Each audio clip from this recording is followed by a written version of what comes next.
So something that I've been struggling a lot with recently, and I think every human being in the world almost struggles with this, is needing to spend time alone.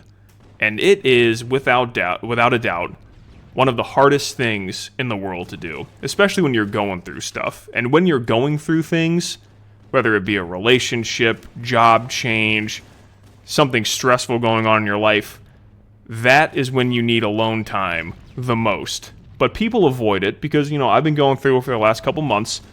The silence of sitting in your apartment alone or just not being around people when your brain is ready to go through those hard thoughts and really make decisions, the silence is deafening. It'll almost drive you insane.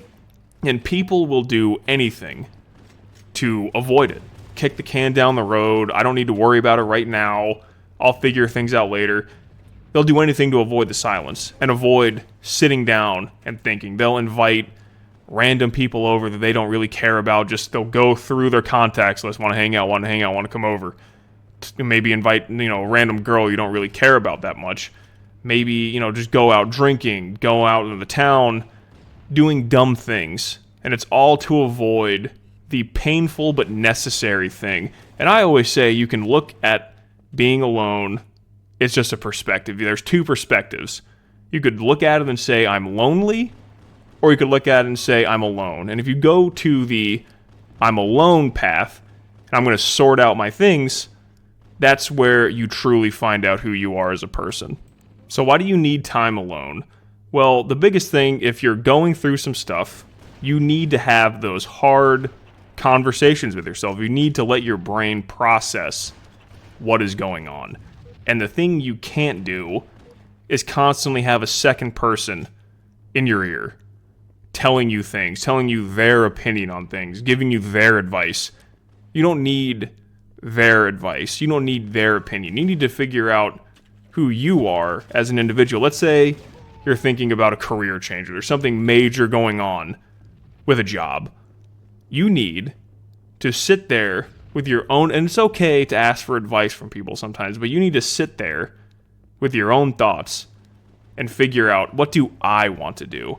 Because the thing that people forget is it's your life. It's not anyone else's life. It's your life. So you need to sit down with yourself and truly, with no distractions, think, what do I want to do? What's my passion? What's something I love? Like when you're alone, you can start picking up things again that, you may have let fall to the wayside. You can pick up some hobbies. Find yourself. Like, let's say you used to read books and, you haven't done it in a while.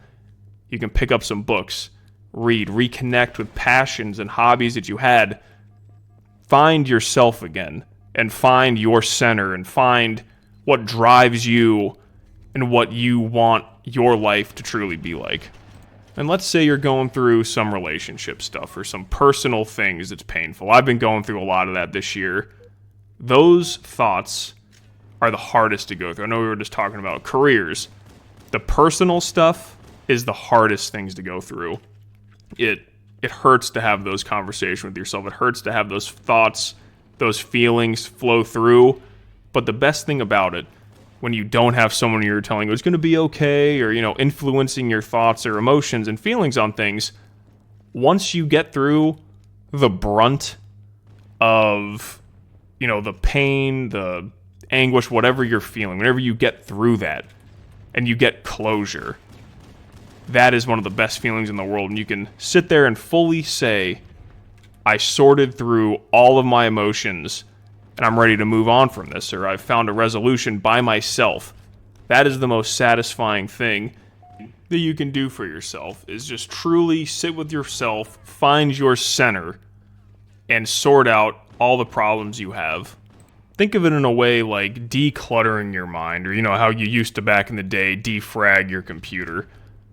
Where you are constantly filling all your time with, screen time, scrolling on TikTok or Facebook or whatever social media app you want to say, filling your time with friends and all these things, just constantly doing anything to avoid being alone. These feelings and thoughts that you need to go through to feel sane again are just piling up and piling up and piling up. And at a certain point, that's why, what I think, is why so many people have just like a lot of anxiety They, have trouble trusting other people because they're letting all of these things that your body and your mind needs to process pile up and back up, and they never get through what needs to, get sorted through. And after a while, it'll drive you insane. And it makes it that much harder to spend time alone and sort through it. So my recommendation, I'm not saying sit there and be like a hermit or anything, but I'm saying every once in a while, you really need to spend some time for yourself and go through all these. And especially if you're going through something tragic, maybe not tragic, but going through something really emotional, as hard as it is, spend that time, take that time, figure it out, sort through everything, and I promise you, once you get over that initial barrier, the closure you feel will make it worth the effort and worth the pain you went through initially, and you'll start feeling like yourself again.